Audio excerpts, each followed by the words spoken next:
Hello दोस्तों, आप सभी का फिर से बहुत बहुत स्वागत है मेरे इस लेक्चर में। मैं हूं डॉक्टर शुभम वाला, physics faculty inspire academy Indore.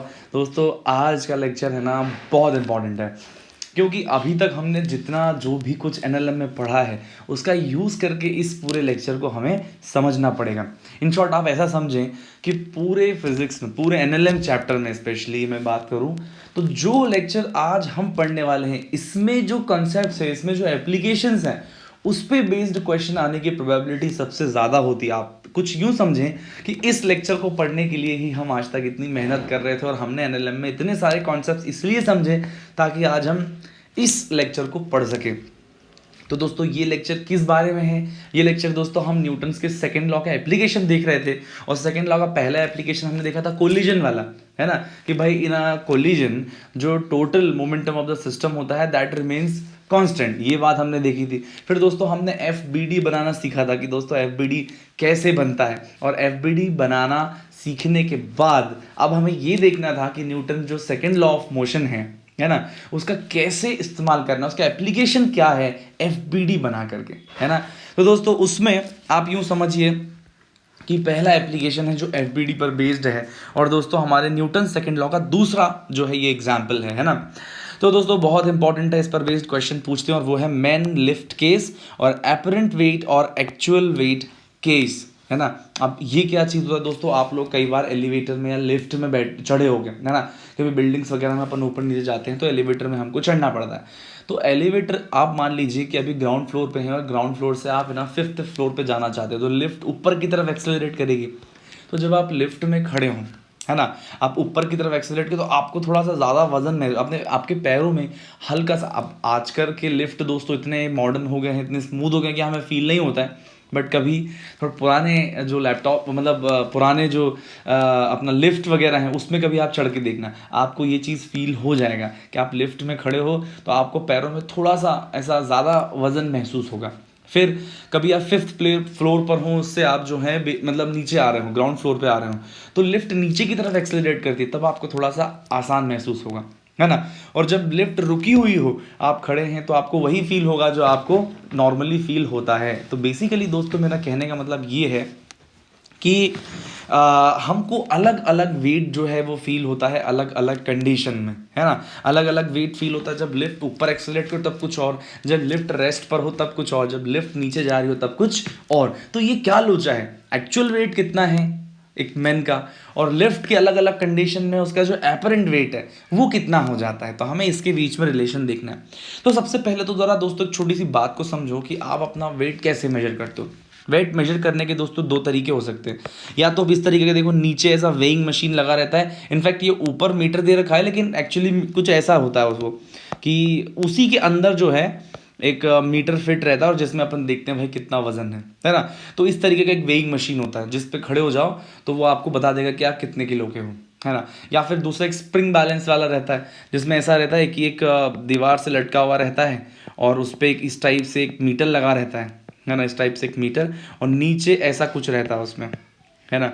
नीचे ऐसा कुछ रहता है, ये बच्चों के लिए यूज़ करते हैं बेसिकली। यहाँ बच्चे को, अपने बेबी को जो है आप ऐसे लिटा दो तो उसका वजन जो है इसके अंदर एक इस तरीके से वो लगा रहता है एक मार्क, तो वो ऊपर नीचे होकर आपको वेट बता देता है ना। दोस्तों ये जो ना स्प्रिंग बैलेंस वाला जो कंडीशन है ना, ये जो स्प्रिंग, ये इसको डायनोमीटर बोलते हैं, और डायनोमीटर के कॉन्सेप्ट दोस्तों हम बाद में पढ़ेंगे। फिलहाल हम इस वेइंग मशीन से लिफ्ट में खड़े बंदे का वेट मेजर कर रहे हैं, है ना, या करना चाहते हैं। तो यहाँ पर जो समझने वाली बात ये है दोस्तों कि ये जो वेइंग मशीन है ये एक्चुअल में क्या मेजर करता है, एक्चुअल में क्या मेजर करता है। तो मेरी बात समझना, एक बंदा जो है, ये देखिए बिल्कुल बढ़िया तरीके से डायग्राम में दिया हो, ये किसी वेइंग मशीन पे खड़ा है ना। तो मुझे बताइए बंदे के ऊपर दो फोर्स लग रहे होंगे, ऊपर की तरफ रिएक्शन एन, है ना, रिएक्शन जो है एन ऊपर की तरफ इस डायरेक्शन में ऐसा लग रहा होगा, है ना, एन रिएक्शन ऊपर की तरफ, है ना। और सेम वही रिएक्शन दोस्तों नीचे की तरफ लग रहा होगा, एन किस पर दोस्तों, उस वेइंग मशीन पर, है ना। उस मैन का जो वेट है दोस्तों, वो वेट जो डाउनवर्ड जो है mg लगता है ना, वो mg नॉर्मल से बैलेंस हो रहा होगा। मतलब बेसिकली मैं बात करूँ, इस व्यक्ति का मास यदि m1 है तो इसमें नीचे की तरफ लग रहा है m1g, है ना, और दूसरा ऊपर की तरफ नॉर्मल लग रहा है। और वो नॉर्मल किसकी वजह से लग रहा है, वो लग रहा है उस वेइंग मशीन की वजह से, क्योंकि उसी से कांटेक्ट में और दूसरा हमने ये पढ़ा है कि सिंगल फोर्स कभी भी जनरेट नहीं हो सकता। कभी एक फोर्स आया है तो उसका अपन को इक्वल एंड अपोजिट फोर्स 100% मिलेगा, है ना। तो इक्वल एंड फोर्स जो है अपोजिट फोर्स किस पे लगता है दोस्तों? वेइंग मशीन पे। समझ में आई बात? इस व्यक्ति की वजह से वेइंग मशीन पे नीचे की डायरेक्शन में इतना ही फोर्स लगेगा। तो जो वेइंग मशीन है दोस्तों इसी चीज़ को मेजर करता है। क्या मेजर करता है? नॉर्मल रिएक्शन, है ना। कि किस वेइंग मशीन के ऊपर कुछ भी रखा हुआ, कोई ऑब्जेक्ट रखा हुआ हो या कोई व्यक्ति खड़ा हुआ हो, उस ऑब्जेक्ट की वजह से जितना फोर्स उस वेइंग मशीन ने ऊपर लगाया है एज अ नॉर्मल उस बॉडी पर, उतना ही उस बॉडी ने वेइंग मशीन पे नीचे की तरफ नॉर्मल फोर्स लगाया, इक्वल एंड ऑपोजिट। और दोस्तों वेइंग मशीन उसी नॉर्मल को रिकॉर्ड कर लेता है कि भाई उस ऑब्जेक्ट की वजह से उस पर कितना नॉर्मल फोर्स लग रहा है। Are you getting my point? Very nice. तो बेसिकली यहाँ पर जो एक जो ऑब्जेक्ट है ना, मान लीजिए यहाँ पर मैं बात करूँ एक सिंपल ऑब्जेक्ट की, है ना। एक सिंपल ऑब्जेक्ट की तो ध्यान से देखिएगा प्लीज़ कि वो कहीं पर नहीं, एक रेस्ट पर ऐसे रखा हुआ है ना। ऐसा एक रेस्ट पर रखा हुआ है जिसका मास m है। तो क्या फोर्स लगेगा? नीचे mg लगेगा, ऊपर जो है इसका नॉर्मल लगेगा। तो normal is equal to mg, है ना। तो जो किसी भी बॉडी का जो एक्चुअल वेट है ना, एक्चुअल वेट वो कितना होता है दोस्तों? mg। समझ में आई बात? एक्चुअल वेट होता है mg, और जो एपरेंट वेट होता है, एपरेंट वेट वो हो जाएगा नॉर्मल। अब बोलोगे सर यहाँ नॉर्मल mg तो बराबर, एक्चुअली अलग अलग सिचुएशन में भाई वेइंग मशीन जो है दोस्तों mg मेजर नहीं करता है, वेइंग मशीन मेजर करता है नॉर्मल, है ना। तो जो वेइंग मशीन ने मेजर किया उसी को हम वेट मान लेते हैं। जब ऑब्जेक्ट रेस्ट पर है तो mg और नॉर्मल दोनों बराबर होंगे, है ना। तो वेइंग मशीन जो मेजर करेगा नॉर्मल, अब चूंकि नॉर्मल mg के बराबर है तो जब बॉडी रेस्ट पर हो तो उसका वेट कितना होगा? वो होगा mg, है ना, एक्चुअल में। और जो मशीन मेजर करेगा वो भी नॉर्मल ही मेजर करेगा, मतलब वो भी mg ही मेजर करेगा यदि ऑब्जेक्ट रेस्ट पर है। लेकिन जिस पल वो बॉडी इधर उधर मूव करने लग गया, मान लीजिए अपवर्ड मूव कर रहे हैं, है ना, तो एक्चुअल वेट तो उसका mg ही है, एक्चुअल थोड़ी ना बदल रहा है ना। पर उसकी मोशन की वजह से जो नॉर्मल है वो बदल जाएगा। और जो मशीन है अपना वो क्या मेजर करता है? वो तो नॉर्मल मेजर करता है। तो जो मशीन मेजर करेगा वो हमें क्या फील होगा? उसका एपरेंट वेट। बात समझ में आती है ना? बढ़िया। तो आइए फटाफट, मेरे हिसाब से आप समझ गए हो कि यहाँ पर मशीन नॉर्मल मेजर करती है और वही नॉर्मल ऊपर नीचे हुआ तो उसको हम एपरेंट वेट बोलते हैं, और एक्चुअल वेट किसी बॉडी का हमेशा mg ही होता है। क्लियर है ना? अच्छा, अब आते हैं फर्स्ट वाले केस की तरफ। इधर पर देखिए ध्यान से, case when lift is at rest, lift rest पर है तो एक्सेलरेशन 0 है। अब है ना इस बॉडी का, ये देखिए नीचे जो है ये मशीन लगा हुआ है ना। अब इस बॉडी का आप एफबीडी बनाएंगे तो नीचे लग रहा है mg, ऊपर लग रहा है नॉर्मल, इस मशीन की वजह से, है ना। तो दोस्तों यहाँ एक्सेलरेशन अब चूंकि 0 है, इसका मतलब नॉर्मल mg के बराबर हो जाएगा। मतलब यहाँ पर क्या है? Apparent weight is equal to actual weight. क्या बात समझ में आती है? बात apparent weight is equal to actual weight, क्योंकि बॉडी रेस्ट पर है। दूसरा मेरी बात समझना, है ना, body is moving with uniform velocity, है ना दोस्तों। क्या बॉडी जो है मान लीजिए v वेलोसिटी से, है ना, यूनिफॉर्म वेलोसिटी ऊपर से u करे। अब यदि वेलोसिटी दोस्तों u है तो एक्सेलरेशन 0 होना पड़ेगा, है ना। और इस बॉडी इस मैन का एफबीडी बनाओगे तो mg नीचे, नॉर्मल ऊपर, वापस यदि एक्सेलरेशन 0 है इसका मतलब नेट फोर्स इसमें फिर से 0 है, इसका मतलब normal is equal to mg। तो लिफ्ट यदि रेस्ट पर हो, है ना, और लिफ्ट यदि यूनिफॉर्म मोशन कर रहा हो, दोनों ही केस में दोस्तों क्या होगा? जो एक्चुअल वेट है वो एपरेंट वेट के बराबर होगा। मतलब वेइंग मशीन डालोगे तो यदि एक्चुअल वेट उसका 50 न्यूटन है तो उसका जो एपरेंट वेट होगा जो मशीन मेजर करेगी वो भी 50 ही होगा, क्योंकि एक्सेलरेशन 0 है। अब नेक्स्ट केस अपन देख लेते हैं दोस्तों। अपवर्ड एक्सेलरेशन जो है ए से कर रही है ना, अपवर्ड एक्सेलरेट कर रही है। तो इस व्यक्ति का दोस्तों एफबीडी बनाई है, नीचे mg लगेगा, ऊपर कहेगा लगेगा नॉर्मल। अब मुझे बताइए, ये जो बॉडी है अपवर्ड एक्सेलरेट कर रहा है, इसका मतलब बड़ा फोर्स कौन है? नॉर्मल। तो बड़ा फोर्स नॉर्मल है, छोटा फोर्स mg है, तो अपवर्ड एक्सेलरेट कर रहा है। तो मुझे बताइए net force n minus mg होगा कि नहीं? और किसी भी बॉडी में नेट फोर्स यदि इतना आ गया है तो नेट फोर्स हमेशा मास इंटू एक्सेलरेशन होता है। समझ में आई बात? तो ये नॉर्मल जो है दोस्तों, ये नॉर्मल कितना हो जाएगा मुझे बताइए? mg plus ma। क्या बात समझ में आई बात? तो दोस्तों यहाँ पर देखिए जो एपरेंट वेट है ये क्या है दोस्तों? Apparent wait. क्या यही नॉर्मल मशीन मेजर करता है जो नीचे रखा हुआ है? तो मशीन ने कितना मेजर कर दिया? mg। मेरी बात समझना, यहाँ पर क्या है, आप ध्यान से सुनिएगा।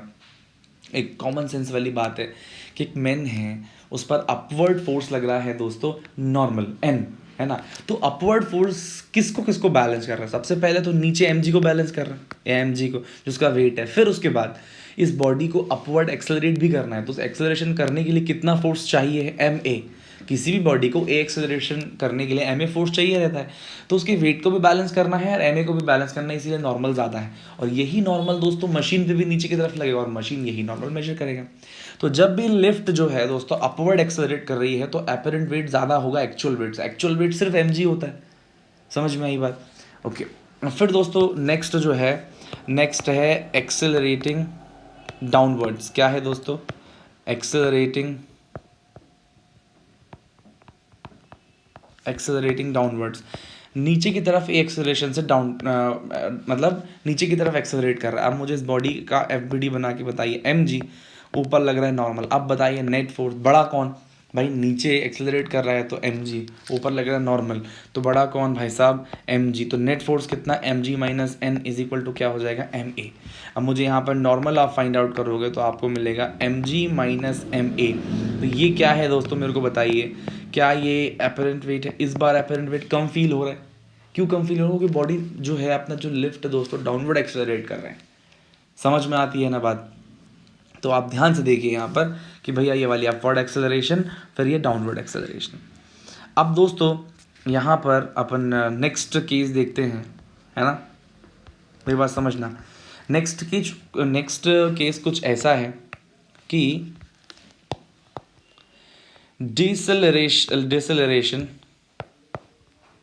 और मैं ऐसा कहूँ नेगेटिव एक्सेलरेशन अपवर्ड्स, है ना। मतलब ऊपर की डायरेक्शन में एक्सेलरेशन कर रही है, बट यहाँ पर एक्सेलरेशन दोस्तों पॉजिटिव नहीं है, नेगेटिव है, मतलब माइनस ए एक्सेलरेशन से मूव कर रही है।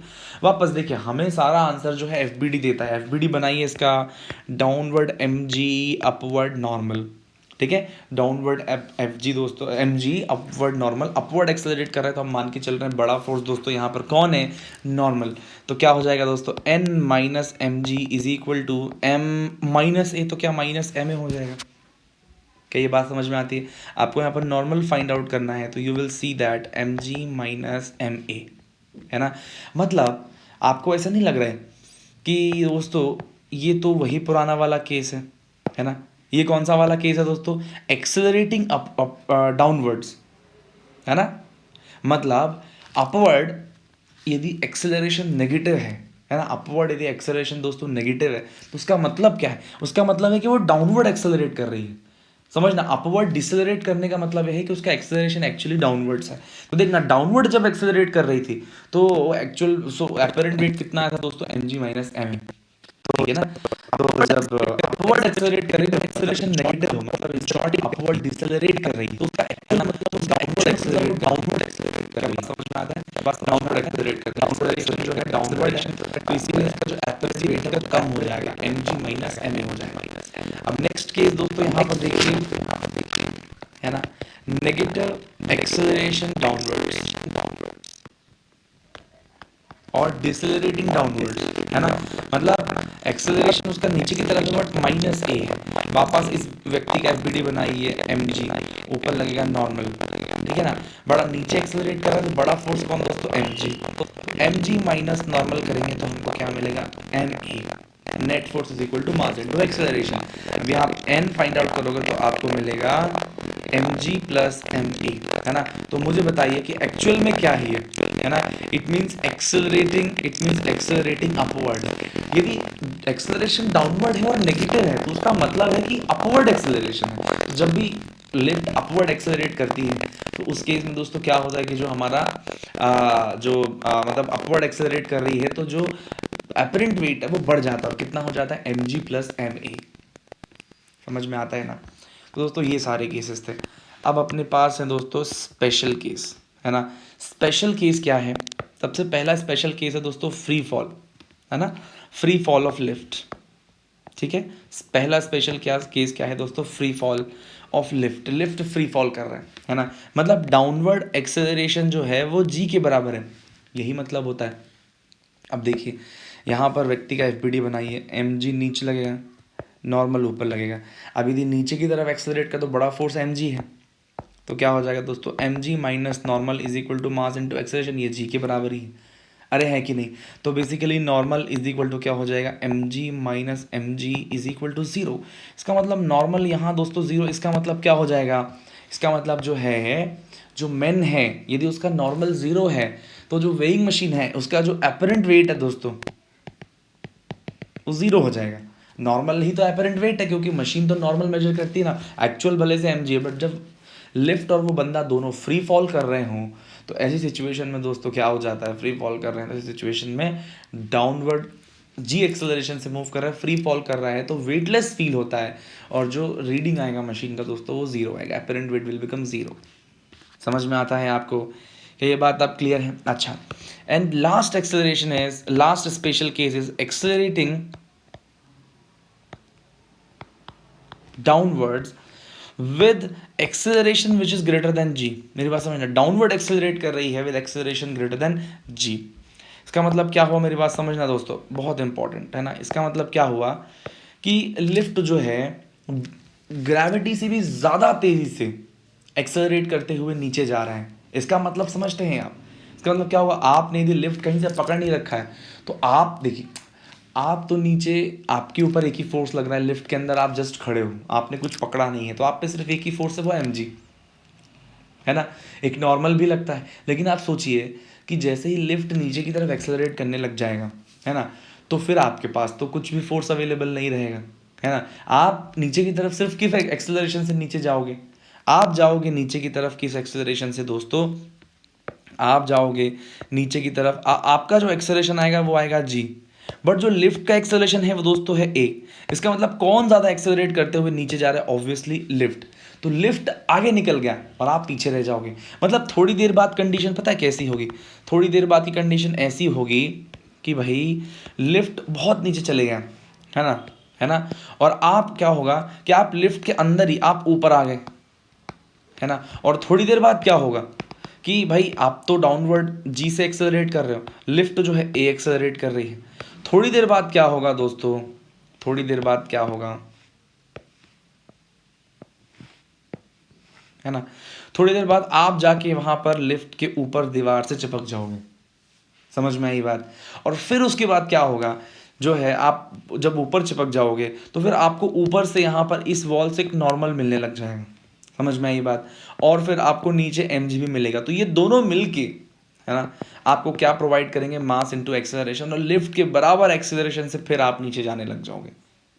समझ में आई बात? मतलब क्या हुआ, ये स्पेशल केस कुछ ऐसा है कि आप जो लिफ्ट का एक्सेलरेशन है वो ग्रेविटी से भी ज़्यादा है, तो क्या होगा, लिफ्ट आगे निकल गया, आप थोड़ा पीछे रह गए, तो उससे होगा क्या कि लिफ्ट भाई, आप ये मान लीजिए लिफ्ट है और आप लिफ्ट के अंदर हो, तो लिफ्ट नीचे जा रहे हैं, आप भी नीचे जा रहे हो, है ना। बट यदि मैं लिफ्ट के रिस्पेक्ट में बात करूँ तो आप मतलब लिफ्ट के रिस्पेक्ट में ऊपर जा रहे होगे, क्योंकि नीचे जा रहे हो और लिफ्ट नीचे जा रहा है, तो लिफ्ट ज़्यादा तेज़ी से नीचे जा रहा है, तो लिफ्ट के रिस्पेक्ट में आप ऊपर आ रहे हो, थोड़ी देर बाद आके आप लिफ्ट के ऊपर दीवार से चिपक जाओगे।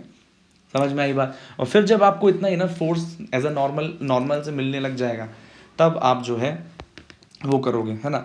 तो इस सेकंड केस में दोस्तों एक क्वेश्चन बढ़िया सा पूछता है in second case, find time when the mass reaches the ceiling, है ना। जब मैन रीचेस द सीलिंग, जब मैन सीलिंग पे आ जाएगा, तो मुझे बताइए कि यदि मैं बात करूं, है ना, यदि मैं बात करूं कि ये लिफ्ट है और यहाँ पर खड़ा है दोस्तों मैन, है ना, लिफ्ट का एक्सेलरेशन है डाउनवर्ड ए, है ना, और मैन का एक्सेलरेशन है डाउनवर्ड जी। तो मैं यहाँ पूछना चाहता हूँ relatively acceleration of man with respect to lift. तो मुझे बताओ acceleration of man minus acceleration of lift, man का एक्सेलरेशन जी, लिफ्ट का एक्सेलरेशन ए। समझ में आई बात? तो भाई रिलेटिव एक्सेलरेशन कितना आया दोस्तों, जी माइनस ए। और रिलेटिवली मुझे बताओ यहाँ से यहाँ, अब देखो दोनों नीचे जाएंगे, बट लिफ्ट को मैंने रिलेटिव ले लिया, तो लिफ्ट को रेस्ट पे मान लिया, सिर्फ वो व्यक्ति ऊपर मूव कर रहा है। और ऑब्वियसली मेरी बात समझना, ये इसको जब अपन करेंगे एक्सेलरेशन बड़ा है तो इसको करेंगे तो ये दोस्तों नेगेटिव में आ जाएगा, मतलब वो बंदा ऊपर की तरफ एक्सेलरेट कर रहे हैं। समझ में आई बात। और रिलेटिव डिस्प्लेसमेंट जो चल रहा है वो कितना चल के जाना है। मान लीजिए कि इस एलिवेटर का हाइट जो है दोस्तों h है, तो h चल के जाना है। समझ में आई बात। तो मुझे बताइए कि यदि रिलेटिवली h डिस्टेंस चल रहा है और एक्सेलरेशन g माइनस ए से, तो कितना टाइम लगेगा दोस्तों। यहाँ पर आप इक्वेशन लिख दीजिए, है ना। यहाँ पर आप इक्वेशन लिखेंगे s is equal to u t plus half a t square, तो उससे h is equal to half g minus a t square. तो यहाँ हमको सॉल्व करने पे दोस्तों मिल जाता है t is equal to 2h by g minus a का अंडर रूट। इतने टाइम में जो है वो व्यक्ति ऊपर चढ़ के सीलिंग से चिपक जाएगा। रिलेटिव मोशन की मैं यहाँ पर थोड़ा कंसेप्ट को यूज़ कर रहा हूँ, आपने अच्छे से पढ़ा है तो आपको यहाँ पर कोई दिक्कत नहीं आएगी। फिर दोस्तों नेक्स्ट यहाँ पर find normal when it attach to the ceiling. अब सीलिंग पे अटैच होने के बाद ये बंदा ऊपर यहाँ पर क्या है, सीलिंग पे अटैच हो गया, इस पर डाउनवर्ड mg लग रहा है, नॉर्मल भी mg लगने लग जाएगा सीलिंग से, है ना। और इसका एक्सेलरेशन डाउनवर्ड a है, तो बताओ क्या हो जाएगा, n प्लस एम जी दोनों मिलके इसको एम ए प्रोवाइड कर रहे हैं। तो जो नॉर्मल हो जाएगा वो दोस्तों हो जाएगा m a minus m g. समझ में आई बात। चीज़ को आप देखें बहुत अच्छे से और एनालिसिस करें। तो देखिए कुल मिला के जो मैंने आपको इस केस में बताया उसमें क्या क्या है। पहली बात दोस्तों वो ये है कि लिफ्ट जब रेस्ट पर है या लिफ्ट जब यूनिफॉर्म मोशन कर रहा हो, मतलब एक्सेलरेशन दोनों केस में ज़ीरो हो, तो जो एपरेंट वेट है दोस्तों वो एक्चुअल वेट के बराबर होता है, normal is equal to m g. But जब लिफ्ट अपवर्ड मूव करने लग जाए तो एपरेंट वेट थोड़ा बढ़ जाता है एक्चुअल वेट से, और कितना हो जाता है apparent weight, normal is equal to m g plus m a. जब लिफ्ट नीचे एक्सेलरेट करने लग जाता है, जब लिफ्ट जो है नीचे एक्सेलरेट करने लग जाता है तो जो एपरेंट वेट है दोस्तों वो थोड़ा कम हो जाता है ना, एपरेंट वेट थोड़ा सा कम हो जाता है, ठीक है। तो एपरेंट वेट कम हो के कितना हो जाता है दोस्तों, है ना, एपरेंट वेट कम हो जाता है और कितना हो जाता है m ji minus m a. फिर दोस्तों तीसरा उसके बाद हमने पढ़ा था जब लिफ्ट का एक्सेलरेशन अपवर्ड है बट वो नेगेटिव में है, मतलब अपवर्ड डिसेलरेशन है, तो उसका मतलब दोस्तों डाउनवर्ड एक्सेलरेशन ही होता है। अब डाउनवर्ड एक्सेलरेशन होगा तो m ji minus m a apparent weight. फिर दोस्तों लिफ्ट डाउनवर्ड एक्सेलरेट कर रही है बट एक्सेलरेशन नेगेटिव है, या डाउनवर्ड डिसेलरेट कर रही है, एक ही बात है। तो जब डाउनवर्ड डिसेलरेट कर रही है उसका मतलब यह अपवर्ड एक्सेलरेट कर रही है ना। तो अपवर्ड एक्सेलरेट करेगी तो जो एपरेंट वेट है m g plus m a हो जाता है। फिर दोस्तों दो स्पेशल केस पढ़ा है कि भाई फ्री फॉल है, तो फ्री फॉल में जो एपरेंट वेट होता है वो जीरो होता है, एक्चुअल वेट तो हमेशा एम जी ही होगा। फिर उसके बाद नेक्स्ट दोस्तों हमने ये वाली कहानी पढ़ी कि जब लिफ्ट का जो एक्सेलरेशन है वो जी से भी ज़्यादा हो जाए, लिफ्ट ज़्यादा तेज़ नीचे जा रहा है, तो आप लिफ्ट के रिस्पेक्ट में ऊपर आओगे और जाके उस दीवार से चिपक जाओगे, और थोड़ी देर बाद जब दीवार से आपको नॉर्मल मिलने लग जाएगा तो आप भी सेम एक्सेलरेशन से नीचे जाने लग जाओगे। समझ में आती है बात, परफेक्ट। तो दोस्तों ये वाली बात है। तो यहाँ पर देखिए इसी को एज अ स्टेटमेंट लिखा हुआ है कि if lifter is accelerating downwards, है ना, with acceleration is greater than g, then man will move up with respect to g, है ना, with respect to g, with respect to lift, sorry, and he will stick to the ceiling, है ना। तो ये बात मैं आपको already बता चुका हूँ कि दोस्तों यहाँ पर आपका लिफ्ट पर बेस्ड जो क्वेश्चंस हैं, जो स्पेशल केसेस हैं, सारे मैंने आपको यहाँ पर पढ़ा दिए। बात समझ में आती है, फाइन, परफेक्ट। अब दोस्तों नेक्स्ट हम, है ना, अपना अगला क्या पढ़ने जा रहे हैं, अगला application that is bodies connected together और system of bodies in contact. दोस्तों ये बिल्कुल बेसिक टाइप के क्वेश्चंस हैं जो एग्जाम में पूछे जाते हैं। मान लीजिए दोस्तों ऐसा कुछ रखा हुआ है, ये मास m1 है, ये मास m2 है, ठीक है ना। अब इस पे FBD बनाओगे तो नीचे m1g लगेगा, ऊपर नॉर्मल n लगेगा। समझ में आती है बात। नीचे क्या लगेगा m1g। मान लीजिए कि मैं यहाँ पर एक और फोर्स एक्सटर्नली यहाँ पर लगाने लग जाऊँ, है ना, तो पूरा बॉडी दोस्तों इस डायरेक्शन में एक्सेलरेट करने लग जाएगा, नहीं करने लग जाएगा। अब यहाँ पर फ्रिक्शन नहीं है, जब तक मेंशन ना किया जाए तब तक आपका फ्रिक्शन के बारे में सोचना ही नहीं है दोस्तों। ये बिल्कुल बेसिक आप, है ना, इसको अच्छे से समझ जाओ, ठीक है ना। जब तक आपको मेंशन नहीं करेगा आपको फ्रिक्शन कंसीडर नहीं करना है, परफेक्ट। तो यहाँ पर क्या होगा भाई साहब, इस पर फोर्स लग रहा है ना, तो ये मूव करेगा। तो भाई हमें क्या करना है, इसका FBD बनाना है। क्या बनाना है दोस्तों, FBD। तो दोस्तों यहाँ आप एक बात समझना, इसको सबसे पहली FBD जो बनाऊंगा इसको पूरा एक सिस्टम कंसीडर करके, मान लीजिए इसको पूरा मैं एक सिस्टम कंसीडर करता हूँ जिसका मास है m1 प्लस m2, है ना। तो मुझे बताइए यहाँ फोर्स लग रहा है F, इस डायरेक्शन में एक्सेलरेट करेगी। अच्छा, वाई एक्सिस में क्या होगा, ये तो बात रही दोस्तों एक्स एक्सिस की। यदि वाई एक्सिस की बात करूँ तो वाई एक्सिस पे डाउनवर्ड है दोस्तों एम जी, है ना। डाउनवर्ड पे क्या लगेगा दोस्तों, यहाँ पर डाउनवर्ड m1 प्लस m2 जी,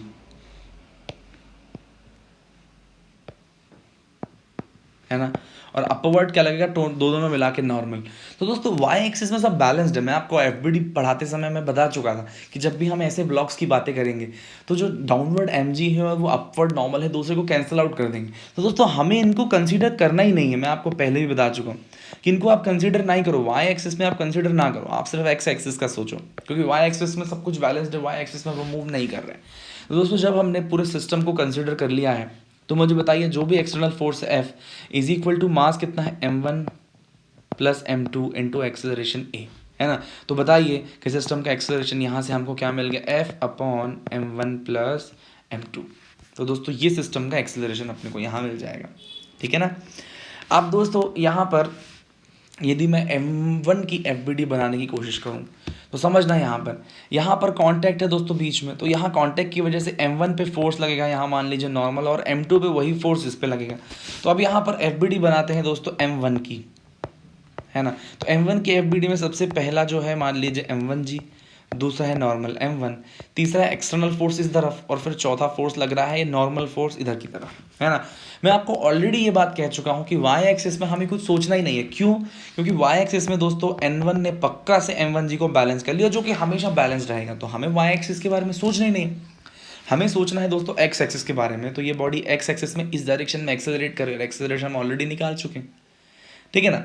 तो हम एक्सेलरेशन ऑलरेडी निकाल चुके हैं दोस्तों। तो देखना, मेरी बात समझना, एक्स एक्सिस में बड़ा फोर्स कौन होगा, एफ, छोटा फोर्स कौन होगा, ये नॉर्मल। क्यों? क्योंकि ये इस डायरेक्शन में एक्सेलरेट कर रहा है। तो नेट फोर्स कितना हो जाएगा, f minus n is equal to mass m1 into acceleration a. समझ में आई बात? तो यहाँ से नॉर्मल हम निकाल सकते हैं, कितना हो जाएगा, एफ माइनस m1 ए। ये नॉर्मल का पहला तरीका। दूसरा, मैं एफ बनाऊँ यदि दोस्तों m2 का, तो मेरी बात समझना, m2 का एफ बनाऊंगा दोस्तों। अब मैं m2 जी नीचे लगाऊं, ऊपर एक नॉर्मल n2 लगाऊं, ये ना करूँ ना, क्योंकि ये दोनों ऑटोमेटिकली कैंसिल्ड ही हैं एक दूसरे से। इस पर जो फोर्स लग रहा है दोस्तों वो लग रहा है ये वाला नॉर्मल, है ना। इस डायरेक्शन में इसमें नॉर्मल लग रहा है, और मुझे लगता है इसी नॉर्मल की वजह से ये तो मूव करेगा। इसके इस डायरेक्शन में एक्सेलरेट करने की एक ही वजह है, और वही है नॉर्मल फोर्स। तो normal is equal to m2a। तो ये नॉर्मल का एक और इक्वेशन है। तो आप चाहें तो जिससे भी आपको जो भी अवेलेबल हो आप उससे इसका नॉर्मल फाइंड आउट कर सकते हैं। तो देखिए पूरी स्क्रीन पर दोस्तों पूरा सॉल्यूशन लिखा हुआ है। मैंने कहा जब भी आपको ऐसा कनेक्टेड बॉडी, ऐसा कनेक्टेड सिस्टम आपको मिलेगा तो आपको सबसे पहले क्या करना है, फ्रिक्शन जब तक कहा ना जाए तब तक उसके बारे में सोचना नहीं है। फिर दूसरी चीज़, वाई एक्सिस में सब आपस में कट पिट के जीरो हो जा रहा है, तो आपको वाई एक्सिस के बारे में भी नहीं सोचना है। आपको एक्स एक्सिस में मोशन कर रहा है तो आपको सिर्फ उसी के बारे में सोचना है। अब एक्स एक्सिस में दोस्तों जो है इस पर नेट फोर्स लग रहा होगा जिस भी डायरेक्शन में, है ना, उस डायरेक्शन में ये एक्सेलरेट करेगा, जिस भी डायरेक्शन में नेट फोर्स लग रहा होगा। तो सबसे पहली एफबीडी बनाइए आप पूरी सिस्टम की, पूरे सिस्टम को एक साथ मानिए और उसमें देखिए कि आप एक्सटर्नल फोर्स नेट कितना लग रहा है, उस डायरेक्शन में एक्सेलरेशन होगा और एक्सेलरेशन निकाल लीजिए कि टोटल जो net force upon total mass. समझ में आई बात? तो ये दोस्तों पहली एफबीडी पूरे सिस्टम की बनेगी। फिर दूसरी इंडिविजुअल एफबीडी बनेगी। तो इंडिविजुअल एफबीडी में आप देख लीजिए कि भाई वो दूसरे जिस भी सिस्टम से कनेक्टेड है उन दोनों के बीच में नॉर्मल तो लग ही रहा होगा, तो वो नॉर्मल कितना है उसके लिए आपको एफबीडी बनाना पड़ेगा। तो क्या ये बात आप अच्छे समझ पा रहे हो, है ना। तो दोस्तों आओ एक बढ़िया सा क्वेश्चन करते हैं, सिंपल सा, तो आपको थोड़ा सा और क्लैरिटी हो जाएगा। तो ये है क्वेश्चन। इसमें आपको क्या फाइंड आउट करना है दोस्तों, इसमें आपको फाइंड आउट करना है सबसे पहला थिंग, है ना, फाइंड एक्सेलरेशन। दूसरा थिंग जो आपको फाइंड आउट करना है नॉर्मल। अब देखो नॉर्मल वाई एक्सिस वाला नहीं, एक्स एक्सिस वाला, मतलब यहाँ पर मान लीजिए नॉर्मल n1 लग रहा है, इस कॉन्टैक्ट पे नॉर्मल n2 लग रहा है, तो आपको फाइंड n1 एंड n2, ठीक है ना। तो ये चीज़ें आपको फाइंड आउट करनी है ना। हाँ, अब एक चीज़ और गिवन है कि फोर्स एक्सटर्नल इधर से लग रहा है, ठीक है, ओके। तो मैंने क्या कहा आपको कि क्या करना है, जब भी सिस्टम ऑफ बॉडीज़ हो वाई एक्सिस को कंसिडर नहीं करना है, फ्रिक्शन को कंसिडर नहीं करना है, सिर्फ एक्स एक्सिस में। और एक्स एक्सिस में पहली एफबीडी बनेगी पूरे सिस्टम की। तो मान लीजिए ये पूरा बड़ा सिस्टम है, ठीक है, जिसका मास है m1 plus m2 plus m3। इस पर एक्सटर्नल फोर्स लग रहा है F, तो इसी डायरेक्शन में एक्सेलरेट करेगा, एक्सेलरेशन पूरा सिस्टम का, है ना। तो मुझे बताइए कि जो बॉडी में टोटल नेट फोर्स लग रहा है F is equal to mass of the system into acceleration of the system. पूरे सिस्टम का मास बताइए m1 plus m2 plus m3 into क्या कर दें दोस्तों एक्सेलरेशन a। तो ये f, तो दोस्तों एक्सेलरेशन कितना मिल जाएगा f upon m1 plus m2 plus m3। तो आप समझ पा रहे हो, हमने पहला पूरे सिस्टम का एक्सेलरेशन निकाल लिया कि भाई कितना होगा। फिर दूसरा इंडिविजुअल ब्लॉक का एफ बनाते हैं, है ना। इंडिविजुअल ब्लॉक का एफ बनाते हैं, यहाँ पर ले लेते हैं m1। तो m1 पे दोस्तों नीचे की तरफ m1g, ऊपर की तरफ कुछ नॉर्मल लगेगा, वो दोनों कैंसिल हो गया। तो मैं अभी y एक्सिस को बना ही नहीं रहा हूँ, सिर्फ x एक्सिस में। तो x एक्सिस में दोस्तों इधर पर पहला चीज़ लग रहा है फोर्स F, है ना। तो दूसरा और क्या लगेगा दोस्तों, नॉर्मल। अब यहाँ सरफेस कांटेक्ट में है तो m1 पे दोस्तों नॉर्मल लगेगा इधर, और n2 पर लगेगा नॉर्मल इधर। समझ में आई बात। और इधर की मैं बात करूँ तो m2 पे जो है n2 लगेगा इधर, और यहाँ पर लगेगा n2 इधर। समझ में आई बात, ये n1 है। समझ में आता है क्या। तो मैं यहाँ पर m1 का एफ बनाऊँ तो ध्यान से देखो, है ना भाई। एक्सटर्नल फोर्स जो है देखना ध्यान से प्लीज़। हाँ, इधर लग रहा है F, और जो ये नॉर्मल फोर्स है n1 वो इधर लग रहा है n1। समझ आती है बात आपको, है ना। यहाँ पर लग रहा है n1। तो m1 की एफ में मेरी बात बताओ, जो इस डायरेक्शन में एक्सेलरेट कर रहा है, कितना एक्सेलरेशन कर रहा है, ये अपन पहले निकाल चुके F अपॉन m1 प्लस। तो बड़ा फोर्स कौन, F या n1? ऑब्वियसली F बड़ा। तो F minus n1 is equal to m1 into a। तो यहाँ से नॉर्मल वन का इक्वेशन आप फाइंड आउट कर सकते हो, F minus m1 a। Clear है। अब यहाँ पर बनाते हैं दोस्तों अगला बॉडी जिसका नाम है m2 का एफ। अब इस m2 पे देखिए कौन से फोर्स लग रहा है। जो n1 लग रहा है वो लग रहा है इधर, है ना। और जो n2 लग रहा है वो दोस्तों लग रहा है इधर, है ना। और ये इस डायरेक्शन में एक्सेलरेट कर रहा है। समझ आती है कि नहीं आती। देखिए पूरा सिस्टम इस डायरेक्शन में एक्सेलरेट कर रहा है ना। बट जो फोर्सेस लग रहे हैं दोस्तों नॉर्मल लग रहे हैं n1 और n2। अब ये एफ बनाने का जो है मैं आपको पहले से डिटेल में डिस्कस कर चुका हूँ, है ना। तो अब बताइए इस पर, ऑब्वियसली इस डायरेक्शन में कर तो बड़ा फोर्स n1 है, तो n1 minus n2 this is net force, और net force is equal to m2 into a. तो यहाँ पर दोस्तों यदि हमको n2 निकालना है तो जो n2 है वो क्या हो जाएगा, n2 हो जाएगा n1 माइनस m2a। ठीक है। एंड सबसे लास्ट जो है दोस्तों यहाँ पर बनेगा m3 का एफ। अब m3 पे कितने फोर्सेस लग रहे हैं देखो, सिर्फ n2 इस डायरेक्शन में लग रहा है सिर्फ n2, ठीक है ना। और इसी डायरेक्शन में एक्सेलरेट कर रहा है a, तो भाई n2 is equal to m3 into a. क्या ये बात समझ में आता है आपको, है ना। परफेक्ट, है ना। तो इस तरीके से आप पूरे सिस्टम का एफ बना सकते हो। बस यहाँ पर सबसे इंपॉर्टेंट समझने वाली बात ये है कि पहली चीज़ वाई एक्सिस में आप कंसीडर मत करो। क्यों मत करो कंसीडर, क्योंकि वाई एक्सिस में सब ऑलरेडी ज़ीरो हो गया नेट में मिला जुला के, ठीक है। फिर एक्स एक्सिस में आप नॉर्मल कैलकुलेट करो। तो ध्यान रखना है कि जब भी दो बॉडीज़ के बीच में कॉन्टैक्ट है ना, तो नॉर्मल कहाँ कैसे लगता है ना। ऊपर मैं बता ही चुका था, एक ये बॉडी है एक ये बॉडी है, तो दोनों के बीच जो नॉर्मल है इस बॉडी पर लगेगा इधर और इस बॉडी पर लगेगा इधर, ये जो नॉर्मल फोर्स है, ठीक है ना। ये बड़ा कई बार बच्चे कंफ्यूज रहते हैं इसमें, तो मैं चाहता हूँ कि आप इस बात को अच्छे से ध्यान में रखें, ठीक है। परफेक्ट। आप दोस्तों नेक्स्ट क्वेश्चन जो है इंक्लाइन प्लेन पे बेस्ड। इंक्लाइन प्लेन ऑब्वियसली यहाँ फ्रिक्शन का कोई लेना देना नहीं है। जब तक आपको फ्रिक्शन के बारे में स्पेशली मेंशन ना हो तब तक फ्रिक्शन के बारे में नहीं सोचना है। क्लियर है। अभी देखिए इस तरीके से जो है ये सारा सिस्टम रखा हुआ है, सिस्टम का एक्सेलरेशन फाइंड आउट करना है। तो क्या करें दोस्तों, सबसे पहली चीज़ है ना, ऐसे केस में एफ कैसे बनेगी वो एक बहुत इंपॉर्टेंट मैटर है। तो चूंकि मैं आपको ऑलरेडी बता चुका हूँ, बट फिर भी अभी ये तीन बॉडीज़ रखी हैं। एक बॉडी वाला देखिए, एक बॉडी है मान लो m, तो उसमें मैंने आपको बताया था कि भाई डाउनवर्ड mg लगता है ना। अब हमें इस एक्सिस के अराउंड इसकी स्टडी करना है, तो सब कुछ इस एक्सिस के अराउंड करते हैं, है ना। ऊपर लगेगा नॉर्मल, ये दो चीज़ तो लगती है इसमें। तो उसके कंपोनेंट कैसे करना है, mg का ये कंपोनेंट कितना आता है mg साइन थीटा, और mg का ये कंपोनेंट आता है mg कॉस थीटा। समझ में आई बात, है ना। तो ये जो बॉडी है इसको मैं फ्रिक्शन कुछ नहीं, इसको मैं खुला छोड़ दूँ तो ये उस इंक्लाइन प्लेन के अलाउ में एक्सेलरेट करता हुआ नीचे आएगा। और किस एक्सेलरेशन से नीचे आएगा दोस्तों, वो आएगा जी साइन थीटा से। समझ में आई बात, जी साइन थीटा से जो है वो एक्सेलरेट करते हुए नीचे आएगा। ये चीज़ मैं आपको ऑलरेडी पढ़ा चुका हूँ, ठीक है। ओके, तो यहाँ पर भी दोस्तों क्या करना है, पहली एफ बनेगी दोस्तों पूरे सिस्टम की, है ना। पहली एफबीडी बनेगी दोस्तों पूरे सिस्टम की, थीटा है, ये पूरा सिस्टम है M1 plus M2 plus M3, है ना। 3 फोर्सेस इसमें लग रहे हैं, थोड़ा अच्छे से बनाया जाए। M1 plus M2 plus M3, है ना। अब इस पर मेरी बात समझना, इस एक्सिस के अबाउट हम इसकी स्टडी कर रहे हैं, तो यहाँ लग रहा है M1 टोटल मास मान लीजिए, हमने मान लिया पूरे सिस्टम का मास जो है कैपिटल M वो है M1 plus M2 plus M3, है ना, थोड़ा इजी रखने के लिए। तो यहाँ M capital MG sine theta आ जाएगा। यहाँ कौन सा फोर्स लगेगा दोस्तों, कैपिटल MG कॉस थीटा, है ना, और ऊपर लगेगा नॉर्मल। समझ में आता है कि नहीं। अब दोस्तों सीधी सी बात है, एक बात मुझे आप बताओगे कि भैया यदि मैं इसको मैं ऐसा बोलूँ कि this is x axis and this is y axis, तो मुझे बताइए वाई एक्सिस में जो नॉर्मल है ना, is equal to capital MG cos theta हो जाएगा कि नहीं हो जाएगा। समझ में आई बात, कैपिटल M है ये, ठीक है ना। तो MG कॉस थीटा मतलब वाई एक्सिस में फोर्स बैलेंस हो गया। एक्स एक्सिस में दोस्तों इसका जो ये, तो एक्स एक्सिस में जो एक्सेलरेशन ऑफ द सिस्टम होगा वो होगा नेट फोर्स कितना है, capital MG sine theta upon total mass of the system capital M। 200 तो कैंसिल, कितना आ जाएगा G साइन थीटा। अरे एक मास हो या 10 मास हो, यदि हम इंक्लाइन प्लेन पे रखेंगे, फ्रिक्शन विक्शन कुछ नहीं है, तो उसका एक्सेलरेशन डाउनवर्ड हमेशा G साइन थीटा ही होना है, ये बात फिक्स्ड है। क्या ये बात आप समझ पा रहे हो, क्लियर है ना।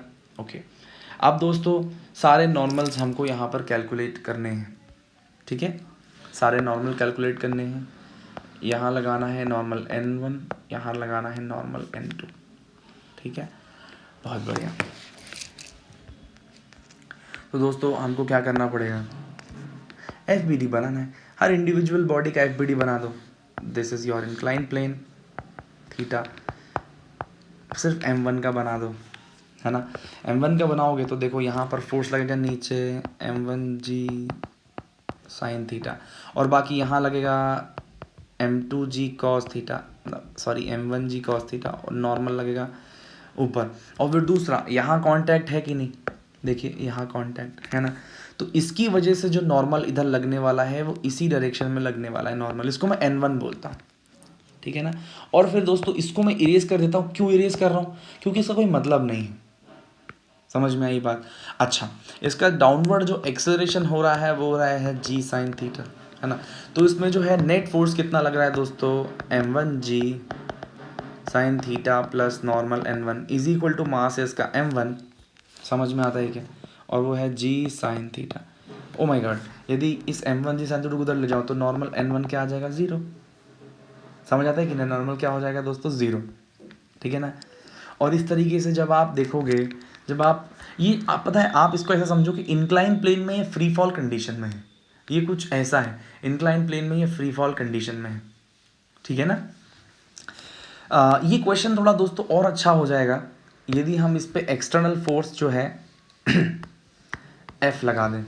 समझ में आई बात, है ना, एक्सटर्नल फोर्स, तो उसको थोड़ा सा और अच्छे तरीके से पढ़ते हैं दोस्तों, है ना। इधर देखिए नॉर्मल पूरा 0 हो जाएगा, तो उससे बेहतर है मैंने क्या किया, मैंने ऊपर की डायरेक्शन में एक एक्स फोर्स ऐसे लगा दिया, है ना।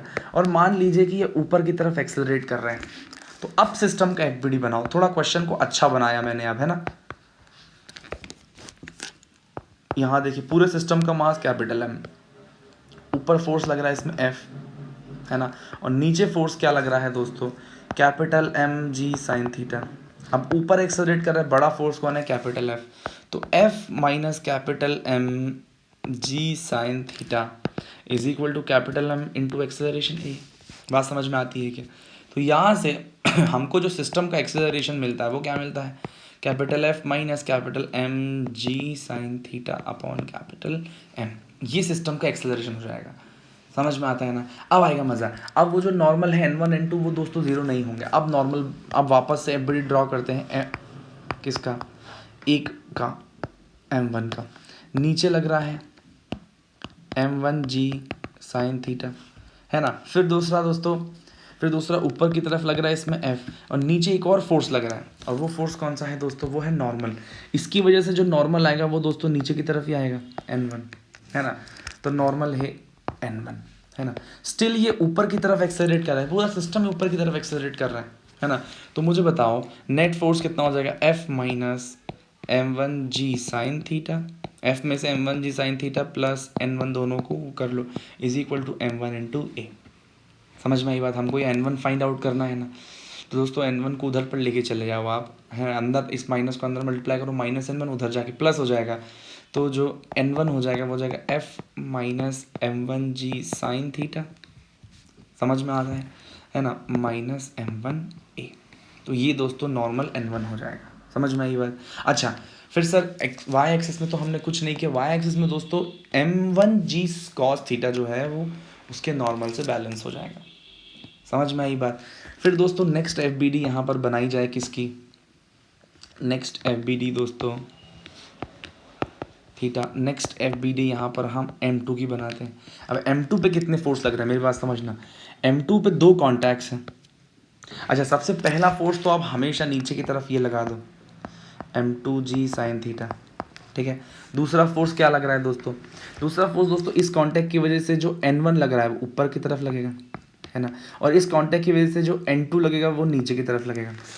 ऊपर की तरफ दोस्तों इसमें क्या लग रहा है N1, नीचे की तरफ एक और फोर्स लग रहा है N2, बट वो एक्सेलरेट ऊपर की तरफ ही कर रहे हैं, समझ में आई बात, एक्स एक्सिस में इन शॉर्ट।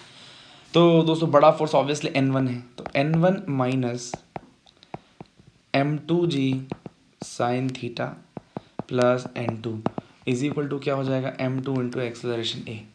समझ में आई बात। अभी हमको दोस्तों N2 फाइंड आउट करना है तो अंदर मल्टीप्लाई कर दो माइनस को, तो माइनस N2, N2 को उधर ले जाओ तो N2 आ जाएगा N1 minus M2g sine theta minus M2 into a, ये आ गया दोस्तों N2, ठीक है ना।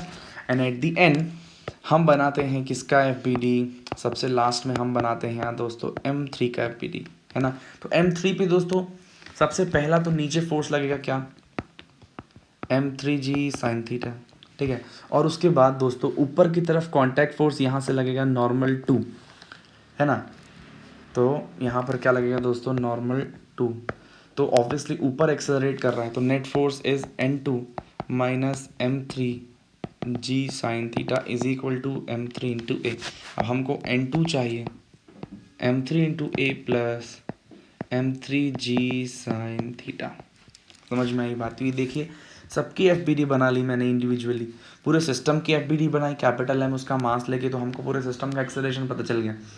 फिर हमने इंडिविजुअली सबकी एफ बी डी बनाई। बस यहाँ पर ये बात ध्यान रखने योग्य है जैसे कि भाई नॉर्मल फोर्स जो है वो किधर लग रहा है ना, है ना, नॉर्मल फोर्स जो है वो किधर लग रहा है। मान लीजिए इंक्लाइन प्लेन में एक बॉडी ऐसे रखी है, एक बॉडी ऐसे रखी है, तो भाई दोनों के बीच में कांटेक्ट है, तो नॉर्मल फोर्स इस बॉडी में लगेगा इधर, इस बॉडी में लगेगा इधर, नॉर्मल। समझ में आई बात। तो ये नॉर्मल किधर लगता है ये बात आपको ध्यान देना चाहिए, समझ में आती है बात, परफेक्ट, है ना। चलिए तो यहाँ पर ये क्वेश्चन होता है ख़त्म, है ना। अब यहाँ पर दोस्तों मास आपको 1 किलो 2 किलो 3 करके ऐसा एग्जाम्पल दिया जाएगा, तो आप जब उसको रखोगे तो बहुत मस्त तरीके से आंसर आ जाएगा, डोंट वरी, क्लियर है। चलिए अब यहाँ पर नेक्स्ट क्वेश्चन करते हैं। This question is very good kind of question. अब देखना कैसे, है ना। A rod of mass m and length m is acted by force F. Calculate normal n on the rod acting at x metre away from the end. यहाँ से इधर पर, है ना। तो आप देखिए क्या मैं ऐसा कंसिडर करूँ, रॉड को 2 पार्ट मान लेता हूँ, एक का लेंथ है x और दूसरे वाले का जो लेंथ है वो है l माइनस एक्स, है ना। इधर पर यदि मैं फोर्स F लगाता हूँ तो क्या ये 2 ब्लॉक टाइप का नहीं हो गया सिस्टम, समझ में आई बात। और 2 ब्लॉक के बीच में यहाँ नॉर्मल लगेगा, इस पॉइंट पर नॉर्मल यहाँ लगेगा, इसको नॉर्मल इधर लगेगा। तो हमसे ये नॉर्मल पूछा कि बताइए नॉर्मल कितना है, समझ में आई बात। तो हमको एफ बी डी बनाना है, तो एफ बी डी में पहला चीज़ हम वाई एक्सिस को कंसिडर करते ही नहीं है, वाई एक्सिस को अपने आप कैंसिल हो गया होगा वो, ठीक है। एक्स एक्सिस में अब एक्सटर्नल फोर्स इधर लगा है तो एक्सेलरेशन भी इधर होगा। अब एक्सेलरेशन कितना होगा, एक्सटर्नल फोर्स एफ और पूरे सिस्टम का मास है एम, तो ये एक्सेलरेशन है। अब हमको नॉर्मल निकालने के लिए एक का एफ बी डी बनाना है, बना लो, इसका एफ बी डी बना लो, है ना। मान लो इसका मास है m1, इसका मास है m2, है ना। तो m1 की एफ बी डी बनाओगे तो एक्सटर्नल फोर्स लग रहा है इधर, नॉर्मल लग रहा है इधर, एक्सेलरेशन है इधर, है ना।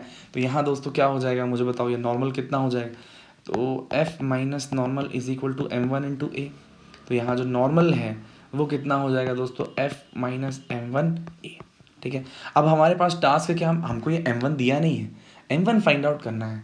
तो सिंपल सा है ना, पूरा रॉड है, रॉड का टोटल मास है दोस्तों एम। तो एल लेंथ पे, मेरी बात ध्यान से सुनना, ये ज़्यादा इंपॉर्टेंट है। एल लेंथ पे यदि एम मास है तो यूनिट लेंथ पे एम बाय एल मास होगा। तो एक्स लेंथ पे दोस्तों कितना होगा, एक्स एम बाय एल, ये मास हो जाएगा एम वन का। समझ में आता है क्या? तो मुझे बताओ यूनिट पे यदि इतना है तो फिर मुझे बताओ कि एल माइनस एक्स पे कितना हो जाएगा, वो हो जाएगा l minus x m by l. ये मास हो जाएगा किसका, दूसरे वाले का एम। समझ में? Unitary method, simple unitary method दोस्तों मैंने यहाँ पर अप्लाई किया है कि भाई टोटल एल लेंथ का एम मास है ना, तो मुझे बताओ यूनिट लेंथ का कितना हो जाएगा, यूनिट लेंथ का हो जाएगा एम बाय एल। तो एक्स लेंथ का कितना मास, तो दोस्तों ऐसा करके हमने इस छोटे वाले टुकड़े का मास फाइंड आउट कर लिया। अब हमको वापस से यहाँ पर नॉर्मल फाइंड आउट करना है। तो नॉर्मल इज इक्वल टू क्या हो जाएगा, एफ माइनस एम वन। अब एम वन कितना है, x m by l into acceleration a. क्या बात समझ में आती? एंड एक्सेलरेशन ए बताइए कितना है, एक्सेलरेशन ए जो है हम ऑलरेडी फाइंड आउट कर चुके थे, और वो कितना है, F by m. F by m, m से एम ये कैंसिल हो जाता है, तो हम normal is equal to F को यहाँ कॉमन निकाल लीजिए, तो वन माइनस यहाँ पर बचेगा x by L. So this is the normal force in terms of F and x. Question समझ में आया ना? बहुत प्यारा सा क्वेश्चन था, है ना, कि भाई अपन को एक रॉड दिया है तो हमने उसको दो पार्ट कंसिडर कर लिए, उनके बीच का नॉर्मल निकालना है। तो बस वो जो पहले हम एग्जाम्पल करके आए हैं ये काइंड ऑफ वही हो गया है ना, कुछ भी ऐसा अलग उसमें नहीं हुआ है, तो बस थोड़ा सा घुमा के क्वेश्चन पूछा गया और कुछ भी नहीं। ठीक है, बहुत बढ़िया। तो ये बहुत बढ़िया सा क्वेश्चन था। अब दोस्तों नेक्स्ट क्वेश्चन ऐसा है कि calculate tension at x metre अब फ्रॉम द बॉटम। इधर से मान लीजिए दिस इज एक्स लेंथ, यहाँ पर टेंशन फाइंड आउट करना है। तो दोस्तों वही तरकीब है, क्या करना है, इसको दो ब्लॉक मान लीजिए कि ये इस ब्लॉक का मास m1 मान लीजिए, इसका मास m2। तो यहाँ पर दोस्तों हमसे टेंशन पूछा है, समझ में आई बात? अच्छा, सिस्टम कहीं मूव तो कर नहीं रहा है, तो नीचे m1g लगेगा, ऊपर लगेगा टेंशन। तो basically tension T is equal to m1g। कितना आसान है, अरे है कि नहीं? तो यदि हमें m1 मास मिल जाए, है ना, तो हम सीधे m का वैल्यू यहाँ रखेंगे तो हमको टेंशन मिल जाएगा। अब वापस m1 निकालने के लिए l लेंथ पे m मास, यूनिट लेंथ पे m बाय एल, तो x लेंथ पे कितना हो जाएगा, x m बाय एल, ये क्या हो जाएगा, m1 मास। तो यहाँ पर रख दीजिए, तो tension T is equal to क्या हो जाएगा, x m by l into जी।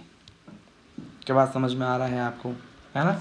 तो बस वो तोड़ना है, आपको रॉड दिया जाए तो छोटे से पार्ट को तोड़ के फिर उसको सॉल्व कर लो। इस टाइप के क्वेश्चन आते हैं और आपको ध्यान रखना चाहिए। ठीक है, आप बुक सॉल्व करोगे तो आपको ऐसा क्वेश्चन कहीं ना कहीं फॉर श्योर मिल ही जाएगा। ठीक है, बहुत बढ़िया।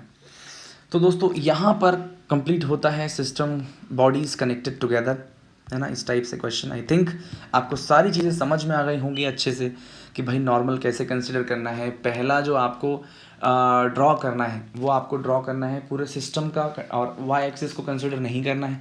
एक्स एक्सिस में पूरे सिस्टम का एफबीडी बनाओ, नेट फोर्स सिस्टम में कितना है एंड सो ऑन। समझ में आई बात? बहुत बढ़िया। अब आते हैं दोस्तों नेक्स्ट एप्लीकेशन पे, और वो है एप्लीकेशन जो है वो नेक्स्ट है system of bodies connected together by string, है ना। अब मुझे बताइए यहाँ पर ये इसको लेके जा रहे हैं ज़मीन पर, है ना, फोर्स, तो पूरे सिस्टम का एक्सेलरेशन कुछ ऐसा होगा कि नहीं, है ना। वापस इस केस में हमें क्या करना है, वाई एक्सिस में कंसिडर नहीं करना है, क्योंकि हर एक केस में मान लो मैं m1 मास की बात करूँ उस एग्जांपल में, ये जो एग्जांपल आपको दिख रहा है इसमें मैं m1 की बात करूँ, तो इसमें दोस्तों m1 जो है उसमें नीचे की तरफ m1g लगेगा, ऊपर एक नॉर्मल लगेगा, वो दूसरों को एक दूसरे को कैंसिल कर देंगे, तो वाई एक्सिस को कंसिडर करने की ज़रूरत बिल्कुल वापस नहीं। तो जो पहले हम एग्जाम्पल पढ़ के आए उसमें और उसमें क्या डिफरेंस था, उसमें कुछ नहीं दोस्तों, वो कॉन्टैक्ट में थे, हमें उसको पुश करना था, तो वो नॉर्मल की वजह से एक दूसरे को धक्का मार के आगे ले जाते हैं। अब यहाँ पर नॉर्मल नहीं है, यहाँ हमको क्या करना है, खींचना है यार, रस्सी बंधी है, तो टेंशन की वजह से ये साथ में चलेंगे।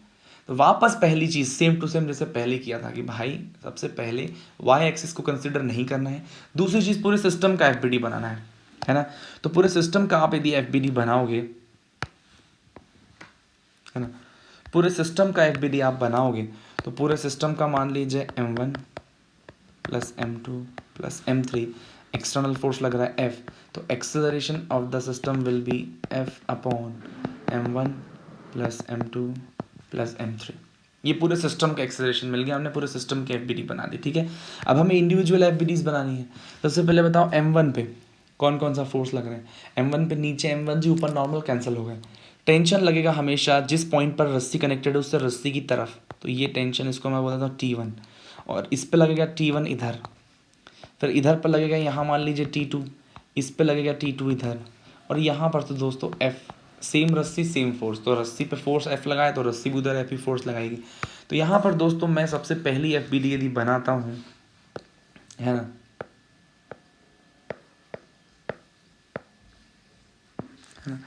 पहली एफबीडी दोस्तों यदि मैं बनाता हूँ किसकी, देखो ध्यान से दोस्तों, पहली एफबीडी जो है वो है अपनी m1, ठीक है, और इस पे फोर्स लग रहा है सिर्फ T1, और ये इस डायरेक्शन में A एक्सेलरेट कर रहा है, तो सीधी सी बात है T1 is equal to m1 into A, तो T1 का तो हाथों हाथ ही क्लियर हो गया।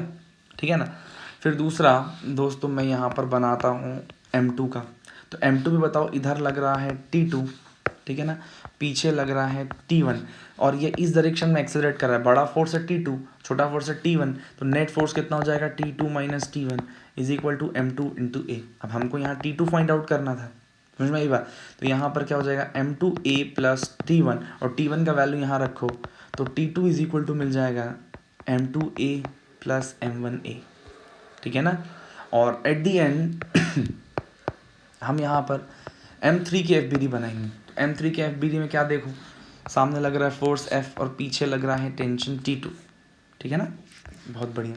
अब ये इस डायरेक्शन में एक्सेलरेट कर रहा है, तो इसका मतलब F minus T2 is equal to m3A, ठीक है, तो यहाँ पर F जो है वो आ गया T2 प्लस m3A। अब T2 का वैल्यू कितना था दोस्तों, T2 का वैल्यू हम ऊपर देखो m2 है, तो यहाँ पर जो फोर्स मिल जाएगा that force will be m1A plus m2A plus m3A। समझ में आई बात कि कितना प्रैक्टिकल सा क्वेश्चन है दोस्तों, मेरी बात समझना। यहाँ टेंशन T1 जो है m1A के बराबर क्यों है, कि यहाँ पर इस डायरेक्शन में एक्सेलरेट कर रहा है। अब बॉडी को इस m1 को यदि A एक्सेलरेशन से आगे मूव करना है तो मुझे बताइए कितना फोर्स चाहिए टोटल, इसको टोटल फोर्स चाहिए m1A, और इसमें एक ही फोर्स लग रहा है टेंशन T1, तो वो T1 ही उसको m1A प्रोवाइड कर रहा है। क्लियर है। फिर हम T2 की बात करें, है ना, मैं T2 की बात करूं तो T2 में मुझे बताओ कि T2 को खींच के ले जाना है m1 और m2 दोनों को।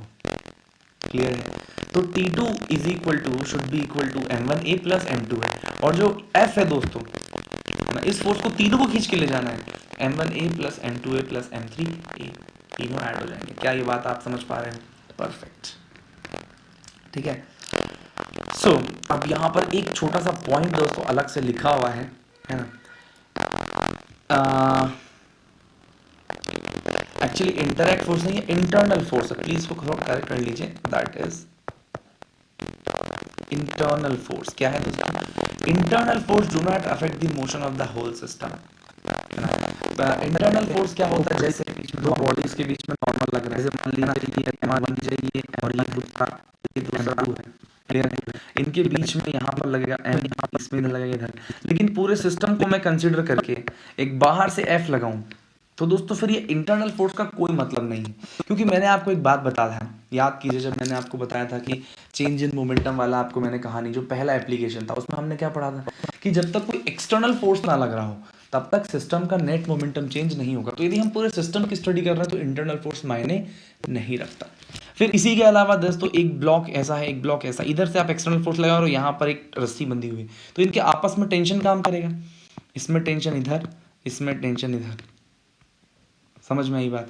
तो ये टेंशन जो है आपस में इंटरनल फोर्स है, इंटरनल फोर्स कभी भी पूरे सिस्टम का एक्सेलरेशन चेंज नहीं करती, इस बात को आप याद में रखिए। क्लियर है, परफेक्ट। फिर दोस्तों आइए अब एक बढ़िया सा एग्जाम्पल है, इसके भी कुछ बढ़िया से एग्जाम्पल्स हैं, तो फिर हमें उसके बाद पुली सिस्टम पे आना है, ठीक है ना। आइए इस क्वेश्चन को देखते हैं, बहुत सिंपल सा क्वेश्चन है और हम जो करके आए हैं बार बार उसी पर बेस्ड क्वेश्चन है। Find acceleration of the system and tension in all string, तो इसको मान लीजिए टेंशन T1, इसको मान लीजिए टेंशन T2।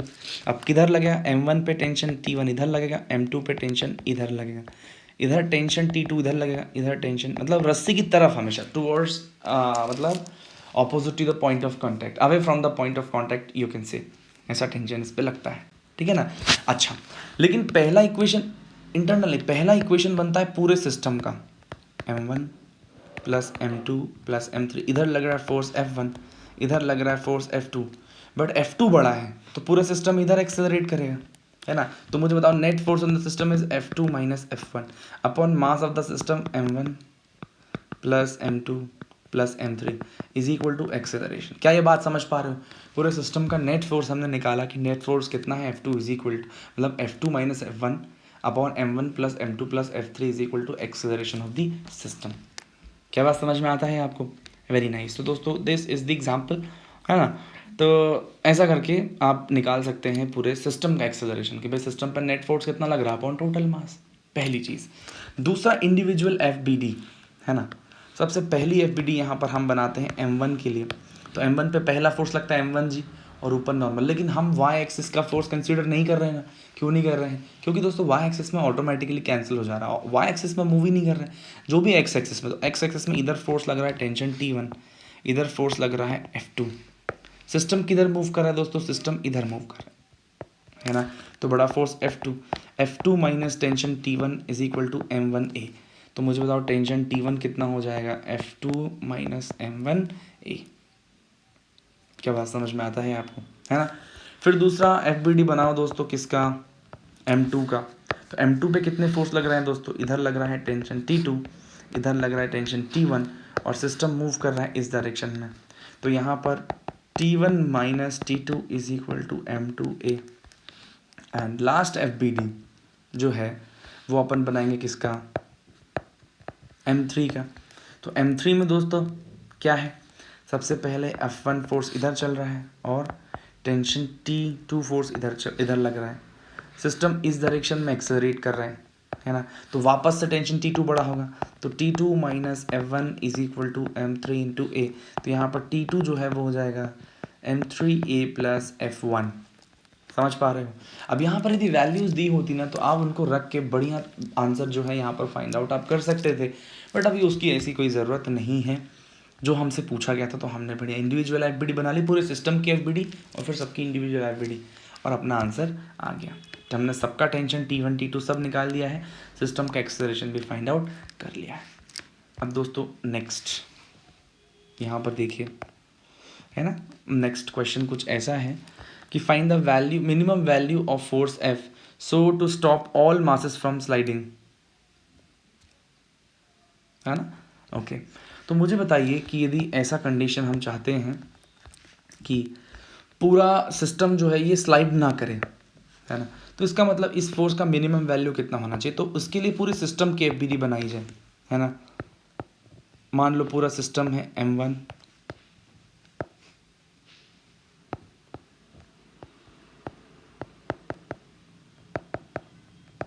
M3, ठीक है ना।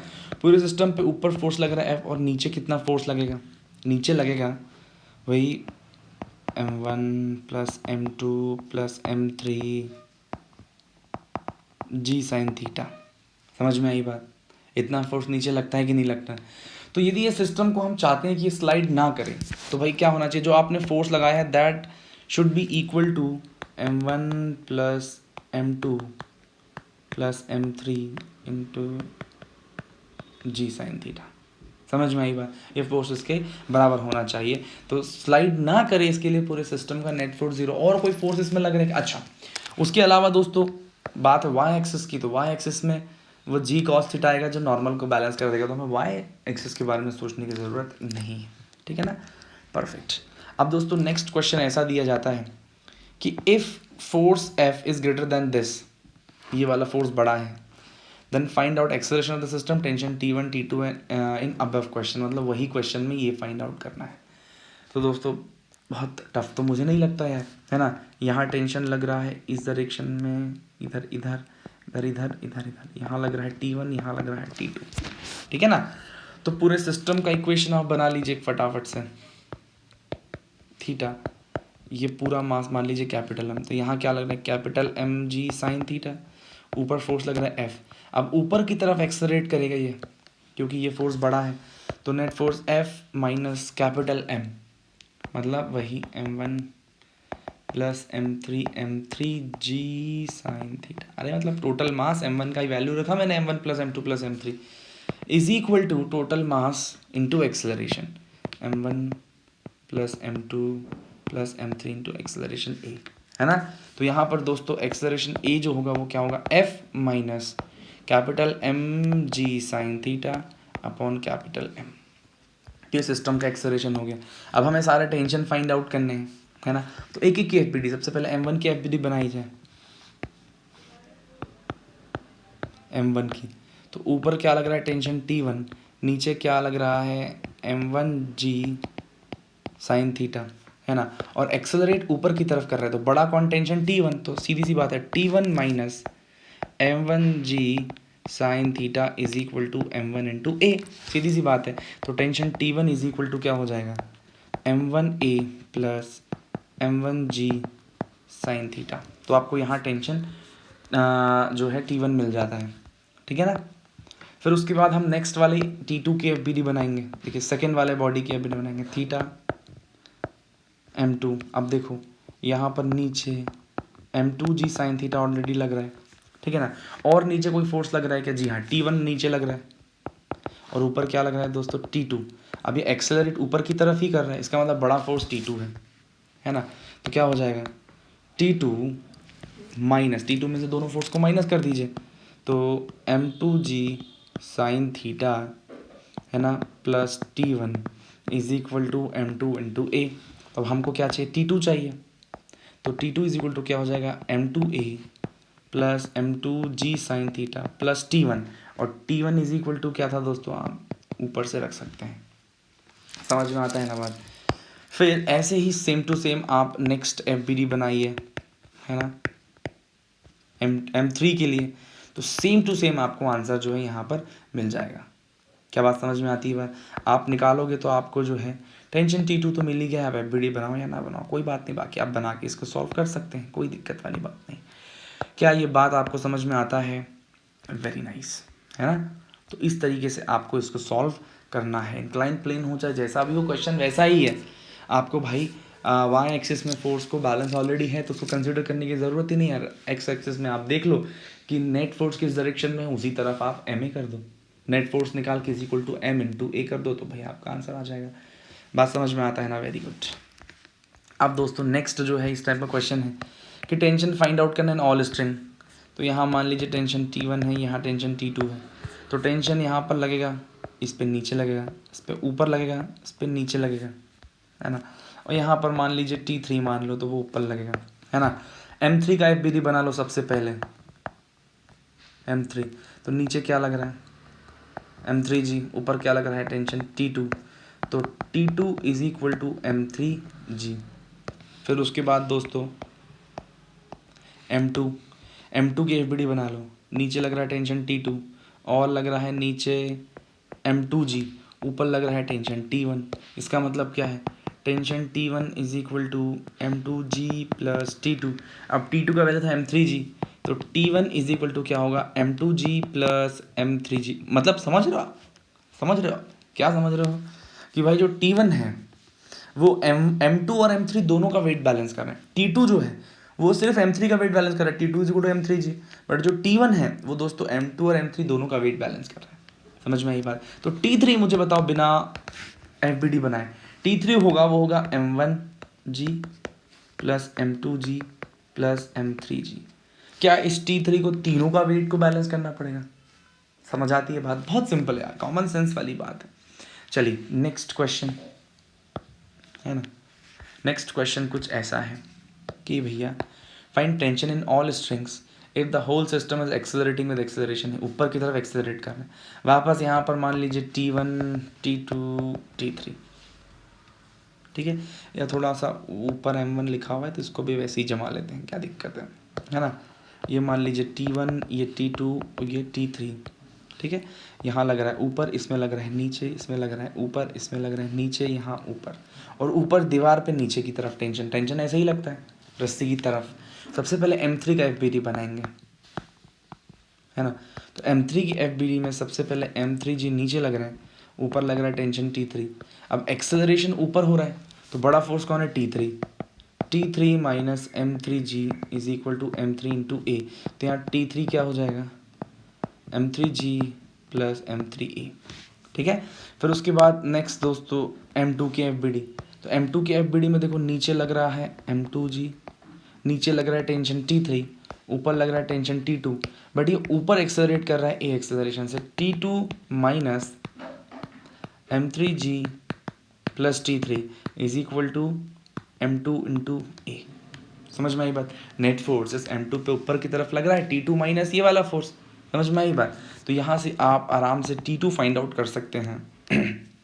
T2 कितना हो जाएगा मुझे बताओ, M2A प्लस, है ना,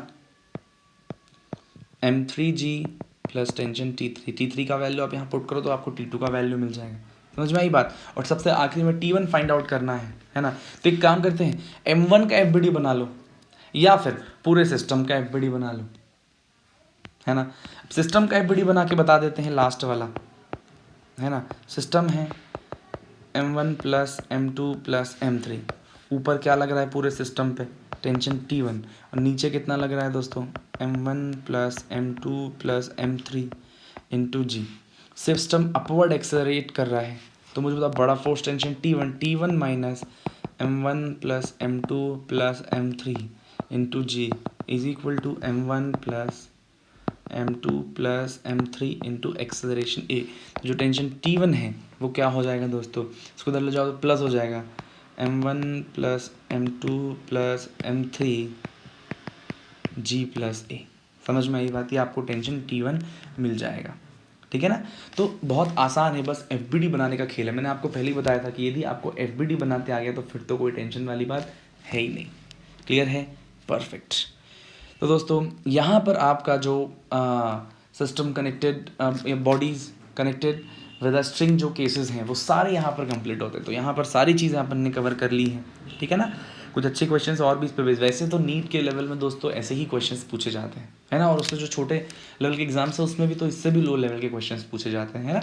आप इस चीज़ को आप पढ़ोगे तो आपको बहुत अच्छे से चीज़ें हो जाएंगी। अब दोस्तों नेक्स्ट जो अपना जो नेक्स्ट सिस्टम है वो है पुली सिस्टम, है ना। पुली सिस्टम मतलब क्या दोस्तों, आपने कभी कुएं से पानी निकाला हो तो अपन ऐसे ऐसे ऐसे खींच के पानी निकालते, गिर्री टाइप लगा रहते रस्सी में, दैट इज पुली, है ना। पुली को जैसा बड़ा स्पेशल कुछ नहीं है, पुली वही चीज़ है जो उसमें अपन ने देखा था। अब यहाँ पर आप देखिए कि हमको पुली में कितनी सारी चीज़ें पढ़नी है।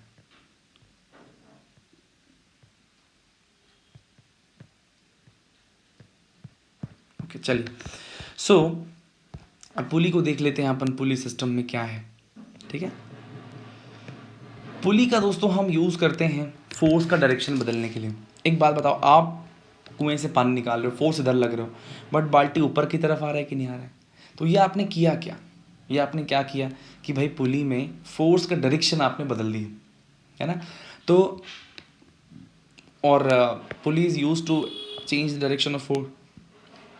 अब पुली के बारे में दो तीन बातें दोस्तों। पुली जो है दो टाइप का हो सकता है, फिक्स्ड हो सकता है या मूवेबल पुली हो सकता है। यहाँ पर देखो क्या ये वाली पुली दोस्तों, ये वाली जो फर्स्ट इसको मैं बोलूँ, इसको सेकंड बोलूँ, तो फर्स्ट पुली जो है दोस्तों, है ना, दैट फर्स्ट पुली जो है वो किस टाइप का है वो दोस्तों, वो मतलब वो मूव कर रहा है, तो दैट इज़ मूवेबल पुली, ठीक है। और दूसरा वाला जो है दोस्तों दैट इज़ फिक्स्ड पुली, है ना। तो फिक्स्ड पुली है, मूवेबल पुली है।